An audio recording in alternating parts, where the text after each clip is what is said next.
വാർത്തയിലേക്ക് വീണ്ടും. കോഴിക്കോട് മലാപ്പറമ്പിൽ പെൺവാണിഭ സംഘം പോലീസിന്റെ പിടിയിൽ. 6 സ്ത്രീകളും 3 പുരുഷന്മാരുമാണ് പിടിയിലായത്. ഈയപ്പാടി റോഡിലെ അപ്പാർട്ട്മെന്റിൽ നടത്തിയ പരിശോധനയിലാണ് സംഘത്തെ കസ്റ്റഡിയിലെടുത്തത്. ദൃശ്യ പുതിയയിടത്ത് വിവരങ്ങൾ നൽകും. ദൃശ്യ, എങ്ങനെയാണ് പെൺവാണിഭ സംഘം പോലീസിന്റെ പിടിയിലായത്?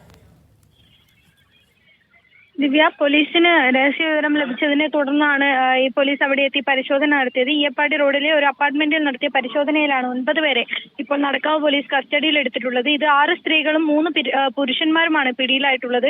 ഏറെ നാളെ തന്നെ ഇവിടെ ഇത്തരത്തിലുള്ള സംഘം പ്രവർത്തിക്കുന്നു എന്നാണ് പോലീസിൽ നിന്നും നമുക്ക് അറിയാൻ സാധിച്ചത്. എന്നാൽ ഇതുമായി ബന്ധപ്പെട്ട് ഈ ഒരു വീടിന്റെ ഓണറുമായി സംസാരിച്ചപ്പോൾ അയാൾക്ക് ഇതിനെപ്പറ്റി അറിയില്ല.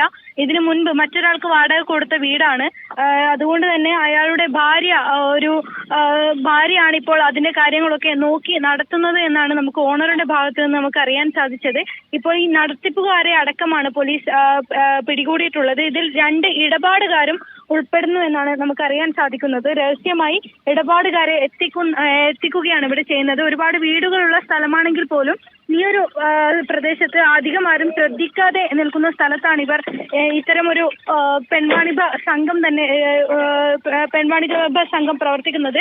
അതുകൊണ്ട് തന്നെ പോലീസ് വളരെ നാളുകളായി തന്നെ ഈ സ്ഥലം കേന്ദ്രീകരിച്ച് പരിശോധിച്ചു വരികയായിരുന്നു. അതിനിടയിലാണ് ഇപ്പോൾ 9 പേർ പോലീസിന്റെ പിടിയിലായിരിക്കുന്നത്. ശരി, ദൃശ്യ പുതിയയിടത്താണ് വിശദാംശങ്ങൾ നൽകിയത്.